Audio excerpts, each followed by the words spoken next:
Salam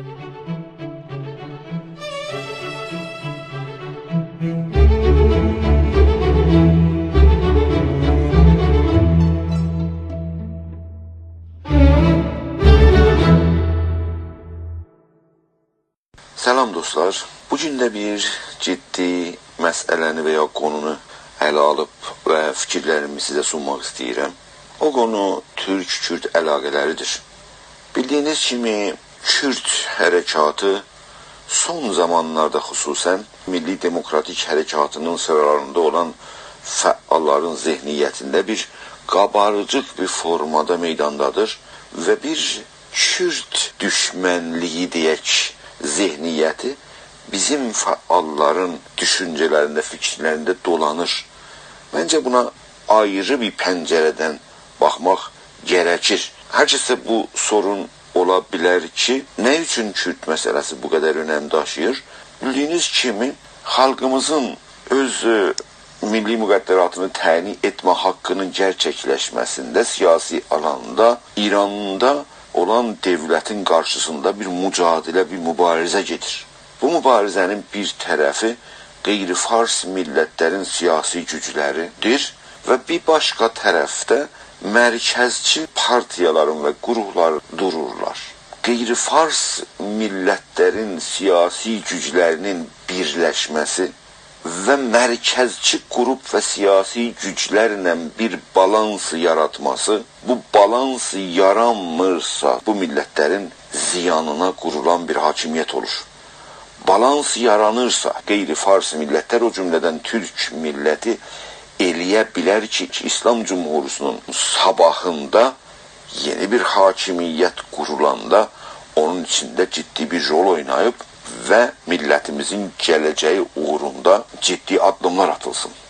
Bu balans qurulmasa, qeyri-fars millətlərinin içində bu yaxınlıq gerçəkləşməsə, yəni nə qədər bu gerçəkləşmə, yaxınlaşma az olursa, güc balansı mərkəzlə çevrə, yəni mərkəzçilərlə, yəni qeyri-fars millətlər yaşayan yerdə, o qədər biz güc balansında zəif olursaq, həman qədər də az imkan və az haqq ala bilərik. Ona görə qeyri-fars millətlərin birliyi və bir yaxınlığı çox önəm daşıyır bizim gələcəyimiz üçün.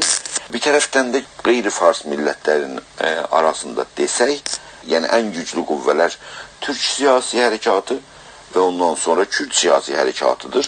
Ondan sonra əlbəttə ki, ərəblərin, bəluçların, lorların və başqa İranda millətlərin gücləri onun yanında gəlir. Amma ən güclüləri Kürt və Türk hərəkatı ki, eləyə bilər, mərkəzdə dəyişikliyə yol açsın. Buna görə Kürdlərlə əlaqədə ciddicə bir saxıncanın olması, bu əlaqələrin gərginliyi bizim gələcəyimiz üçün, yəni millətlərimizin gələcəyi üçün önəmli və etkilidir. Bu baxımdan bugün Kürt-Türk əlaqələri biraz araşdıracağım bu danışığımda. Kürt hərəkatı ilə toxunan qüvvələr millətçi söyləmidir. Bizim millətçilərimiz, nasyonalistlərimiz, hətta deyərəm, aşırı nasyonalistlərimiz Kürt məsələsi ilə bir düşmən səviyyəsində toxunulur. Əlbəttə, millətçi kəsimin Kürt hərəkatı ilə bir xəsmanə mövqedə durmasının səbəblər sayırlar ki, əlbəttə, o səbəblər həqiqətlərdən uzaq deyil. Amma o səbəblər bir xəsmanə mövqeyə bir dənə hərəkatı gətirir və iki dənə ən önəmli İran çapında Milli Demokratik Hərəkatı bir-birinin qarşısında qoyur deyə o başqa bir sözdür. Ümumiyyətlə, Kürt milli hərəkatında bir kəsim ilhaq tələbanə düşüncələri var. Məsələn, Urmiyyəni və Azərbaycanın qərbdə bəzi şəhərləri Kürdistan bilən var. Bizim millətçilərin baxış açısından bu Böyük Kürdistan xəritəsi güya çox önəm daşıyan bir şeydir. Əlbəttə, orada unudulur ki, bizim millətçilərimizin içində də çox ciddicə belə ilhaq tələbanə xəritələr var. Mən bu danışığın ərəfəsində bəzi xəritələr qoyacağım. Bir də başqa bir düşüncə, bir baxış millətçilərimizin tərəfindən Kürt hərəkatının silahlı olmasıdır ki, onu son zamanlarda ümumiyyətlə bir teori da düzəlib ki, yəni güya hər kim əlinə silah tutsa terroristi bir hərəkət. Bu Türk-Kürt əlaqələrində keçmişdə də bir acı gerçəklər və acı tarix var. Simitkonun olayları və cinayətləri. Təbii ki, o olaylara ciddicə baxmamız lazımdır. Davamında deyəcəyim ki, necə bizim hərəkatımız Kürt hərəkatı ilə tənqidi bir əlaqədə olmalıdır. Yəni, biz mudam onların o mövqelərini tənqid eləməliyik. Amma əlaqələr o böyük amaclardan ötür və milli müqəddəratını əldə etməsinə diqqət yetirirsəksə, bu qeyri-fars millətlərin hərəkatına yaxınlaşma ciddicə bizim hərəkatın gələcəyi və bizim millətin gələcəyi üçün çox önəm daşıyan bir mövzudur. Bizim xalqın hərəkatı qarşısında bir böyük sorun var. Millətimizin haqqını İran dövlətindən iadə etmə və hüquqi çərçivəyə salma və milli müqəddəratı əldə etmə siyasi güc istəyir. Siyasi güc olmayınca sən öz toprağından, vətənindən müdafiə edə bilməsən, öz haqlarını əldə edə bilməsən, güc sahibi olmasan, yəni millətin sənin yanında olmasa, güclü partiyaların, güclü siyasətin olmasa, əlbəttə ki, sən istəklərinə, tələblərinə yetişə bilməsən. Buna görə bizim bir əsas saxıncamız, bizim milli demokratik hərəkatın sıralarında Türk milli hərəkatı sıralarına güc toplama. Güc toplama dediyində elə bir zehniyyət yaradacaqsan ki, insanlarımız bir bu hərəkata qatılacaqlar. Lazım deyil gəlsin partiya siyasi sıralarına. Toplumun zehniyyəti belə biləcək ki, bunun mənafeyin biləcək, çıxarın biləcək, mücadilə yolun biləcək və lazımi zamanda reaksiya verib meydana gələcək. O gücü toplayacaqsan, o gücün əsasında hərəkət edəcəksən İran hakimiyyətindən hüquqlarını əldə etməyə. Soru budur ki, Türk Milli Demokratik Hərəkatı hansı şivə ilə güc toplaya bilərlər bizim hərəkatımıza? Kürt hərəkatı ilə mübarizədə güc qazandıra bilərlər? Ya yox, bizim hərəkatımız, təşkilatlar və qurumlar İran dövləti ilə mücadilədə biz eləyə bilərik, daha çox güc toplayaq, daha çox insanlarımızı cəzb edək. Əlbəttə ki, bunu bilməliyik ki, İran rejimi ilə mücadilədə biz güc toplama imkanımız var. Niçin? Çünki gündəlik həyat, iqtisadiyyat, siyasət İran rejimlərindədir. Bizim azadlığımız İran rejimlərindədir. Azadlıq istəsə onunla mücadilə aparmalıyıq. Yeraltı qaynaqlarımız onların əlindədir. Ona görə gündəlik həyatımızda azadlıq, refah xalqımızla ortaya qoyub danışa bilsək, təbii ki, onu rahatca hərəkatımızın sıralarına qata bilərik. Türk toplumunda yalnız Azərbaycan deyil, Türk toplumunun tamamı İran səviyyəsində bu zehniyyət yayılmalıdır, güc qazandırmalıdır və bu güclə meydanı hərəkətdə haqlarını əldə etməlidir. Bizim hərəkatımızın gücü meydana gəlməlidir və bu vasitə ilə o gücdən İranın hakimiyyətindən haqları əldə etməyə çabalamalıdır. O haqq əldə edə bilirsək, onda bilməliyik ki, bizim torpaqlarımız və vətənimiz yerində durur. Qonşularımızdan gözəl əlaqələrimiz olur və zaten də olmalıdır.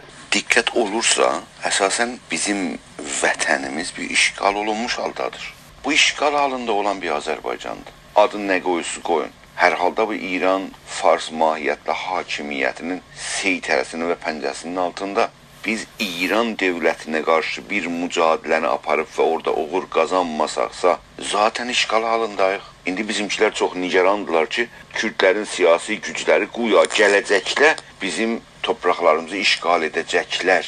Biz işğalçı gücün qarşısında güc toplayıb ondan savaşmalıyıq əvvəl.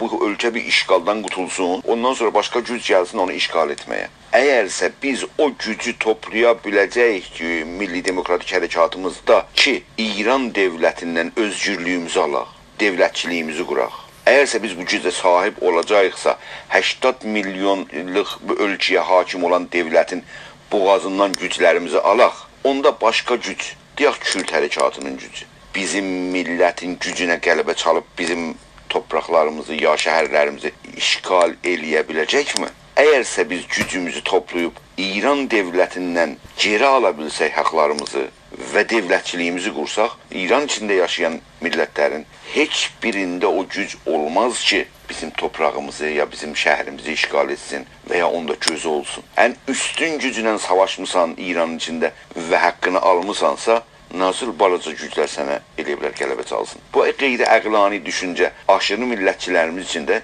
bu zehniyyəti yaradır ki, güya biz və ikinci cibhə açmalıyıq hərəkatımıza və Kürdlərlə mücadiləyə girməliyik. Ən dərin və yanlış bir düşüncədir. Bugün əsli sorun bizim milli hərəkatımızda Kürd hərəkatı ilə mücadilə deyil, Türk milli demokratik hərəkatına güc toplama yoludur. Güc topladınsa, haqqını əldə edə bilirsən. Olmasa, sən bir şey görə bilməsən. Gücün olmasa nə iş görə bilərsən ki? Gücün olmasa zaten İran hakimiyyətinin işğalında Azərbaycan və heç Kürdlərin əlində də verilməz.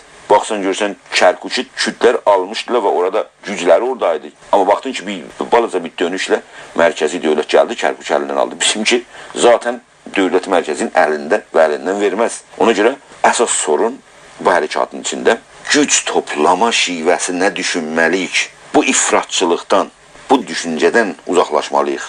Diqqət etsəz bizim bu dostlarımızın, millətçi dostlarımızın fikir qaynağı Türkiyədə Dövlət Bağçalının MHP-sidir. İran və Türkiyə qeyri-hakim millətlərin haqlarını əldə verməməkdə bir-birini dəstəkləyirlər. Bu zehniyyət ki, Türk, Kürd bir-birinin qarşısında dursun, məncə İran və Türkiyə hakimiyyəti qaynaqlarından gəlir. Bundan artıq demək istəmirəm. Aqillərə işarə yetər deyirlər.